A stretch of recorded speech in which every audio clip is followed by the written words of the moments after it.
के मुताबिक ईरान ने युद्ध खत्म करने और वार्ता शुरू करने के लिए अपनी 5 शर्तें रखी हैं। आज आपको इन शर्तों के बारे में भी पता होना चाहिए। ईरान की पहली शर्त है दुश्मन द्वारा की जा रही आक्रामकता और हत्याओं पर पूरी तरह रोक लगाना।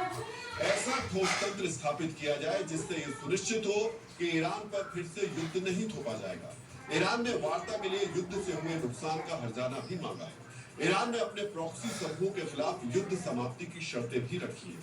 इसके अलावा ईरान चाहता है हॉर्मुज स्ट्रेट पर उसके अधिकार को अंतर्राष्ट्रीय मान्यता और गारंटी भी मिले। मित्रों, अमेरिका की मीडिया और नेता कुछ और कह रहे हैं, ईरान की मीडिया और नेता कुछ और बातें कर रहे हैं। इससे आप भी समझ सकते हैं मिडिल ईस्ट में युद्ध रोकने वाली वार्ता इस वक्त कितनी अनिश्चित है। वैसे इस वार्ता का भविष्य सिर्फ अमेरिका की शर्तों और ईरान के रुख की वजह से संभव नहीं। इस जंग का तीसरा किरदार इजराइल भी है और वही इसको और ज्यादा पेचीदा बना रहा है। आज आपको वार्ता की कोशिशों के बीच संयुक्त में इजराइल के राजदूत डैनी बैन की बात बहुत ही ध्यान से सुननी चाहिए। मेरी जानकारी के अनुसार पाकिस्तान में इस सप्ताह होने वाली अमेरिका और ईरान के बीच किसी भी बातचीत में इजराइल शामिल नहीं है। इजराइल इस बात के लिए दृढ़ संकल्पित है कि ईरान के पास ना तो परमाणु क्षमता हो और ना ही बैलिस्टिक मिसाइल क्षमता। ये तो समझ रहे हैं, अमेरिका और ईरान के बीच होने वाली किसी भी वार्ता का हिस्सा इजराइल नहीं है। यानी अगर ईरान और अमेरिका के प्रतिनिधियों की वार्ता फिक्स हो भी गई तो भी इजराइल ईरान में अपने टारगेट को नष्ट करने के लिए बम बरसाता रहेगा। यानी अमेरिका और ईरान वार्ता करेंगे लेकिन इजराइल और ईरान की लड़ाई चलती रहेगी। सोचिए इन परिस्थितियों में वार्ता का भविष्य क्या है।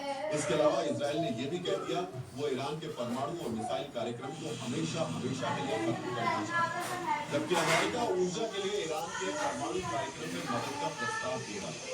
सबसे हैरान करने वाली बात है अमेरिका ऊर्जा के लिए ईरान के जिस बुशहर न्यूक्लियर प्लांट में सहयोग देना चाहता है, इजराइल ने उसी न्यूक्लियर प्लांट पर बम और मिसाइलें गिरा दी।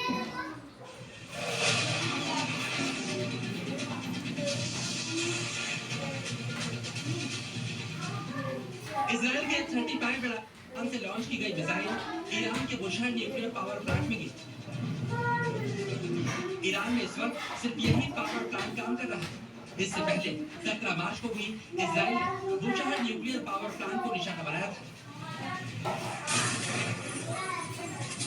किस्मत से नए हमले में बुशहर के मुख्य रिएक्टर को कोई नुकसान नहीं पहुंचा, क्योंकि रिएक्टर हिट हो जाता तो पूरी पारस की खाड़ी में रेडिएशन फैल सकता। अंतर्राष्ट्रीय परमाणु ऊर्जा एजेंसी ने इस हमले के बाद चेतावनी दी है। न्यूक्लियर साइट्स पर हमला बहुत खतरनाक है और दोनों पक्षों को संयम रखना चाहिए।